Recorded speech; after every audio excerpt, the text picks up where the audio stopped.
नमस्कार, मी सावंगी गावातील नागरिक. आज तुम्हाला सावंगी गावातील गंभीर आणि जीवघेणी समस्येवर बोलणार आहे. त्याच्यासाठी हा व्हिडिओ आहे. आमच्या मागे तुम्ही बघू शकता, की रोडच्या साईडने जे झाडं आहे, त्यांच्या फांद्या ज्या आहेत, त्या रोडवर येऊन एकमेकांना भिडत आहे. तर त्यासाठी चारचाकीची वाहनं आहेत, त्यांना खूप त्रासदायक होत आहे. तर तुम्ही इकडे बघू शकता हे कशा प्रकारे झाडे वाढलेले आहेत. या रोडवरून आमच्या वरुडून ते वरुड ते सावंगी रोडवरून येणाऱ्या सगळ्या बसेस याच रोडने येतात. मुख्यतः म्हणजे आमच्या गावातून हा रोड बाहेर जाणारा रोड आहे. या रोडवर मोठ्या प्रकारे अशी वाहतूक असते आणि तुम्ही इकडे पण बघू शकता की जे झाडं आहे हे दोन्ही बाजूला रोडवर आलेले आहेत.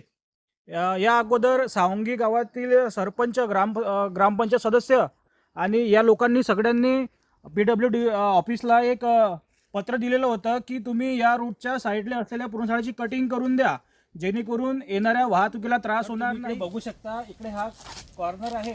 इकडून पुसला ते मोवाड रोड गेलेला आहे समोरून आणि इथे कॉर्नर आहे. तुम्ही बघू शकता इथून कोणतंही येणारं जड वाहन किंवा छोटं वाहन आपल्याला दिसून पडत नाही. तर इथे सुद्धा एखादी जीवितहानी होऊ शकते. त्याचं कारण की फक्त हे झाडं वाढलेले आहे म्हणून. तेव्हा बघू शकता, अनेक वेळा समोरून येणाऱ्या गाडीला बसला थोडी बाजू द्यावा लागतं, साईड द्यावा लागते. तेव्हा त्या फांद्या थेट काचेवर घासतात.